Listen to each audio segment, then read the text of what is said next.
Здравствуйте, уважаемые телезрители! В эфире народные новости, то есть новости от народа, от вас, то есть. Первое не очень радостное. Разные размещались магазины по улице Пушкинской в доме номер 4, но такого, где не следили бы за порядком, не было со времени существования магазинов. Делится впечатлениями от увиденного наша телезрительница Раиса Ивановна. Знаете, каждый раз, проходя мимо, видишь летающие пакеты, окурки, грязь у урны, и зайти в магазин охота пропадает.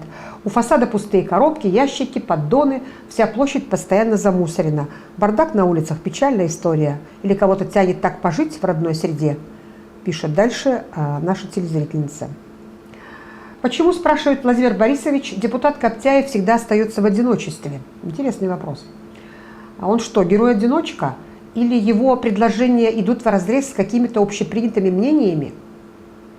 Мы посоветовали задать Владимиру Борисовичу этот вопрос самому депутату Владимиру Коптяеву.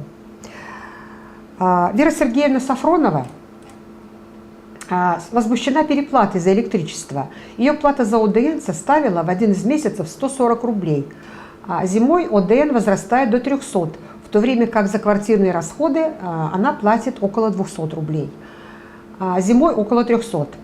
Знаем, что в доме есть живущие без регистрации, а в выписках по утверждению жильцов проживают 0. Значит, и к оплате должно быть по нулям. Оно так и есть, в принципе. Создается впечатление, что лестничные площадки, горько шутит наша телезрительница, оборудованы электробатареями, а вечером нас приветствуют софиты больших огней. А между тем, как бы не было печально, в окнах квартир, в которых по документам якобы нет проживающих, горит свет, оплаченный соседями. Вот так бывает. Что строится в черте частного сектора по улице Уральской, спрашивает нас Иван Николаевич Каргопольцев. Честно говоря, мы и сами задавались этим вопросом, и вот нам удалось предварительно выяснить, что в несданном еще в эксплуатацию красивом здании можно будет воспользоваться косметическими услугами, сауной с бильярдом и бассейном, фитнесом, тренажерным залом, гостиничным номером, спортбаром, детской игровой площадкой с фонтаном, а может быть чем-то еще. Так, и он же спрашивает, а что строится в черте частного сектора по улице Уральской?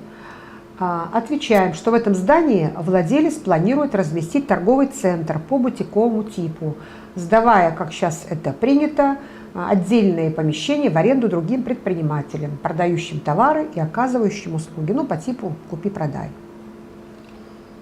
Ну вот на этом народные новости на сегодня все. Ждем от вас новых. Всего доброго.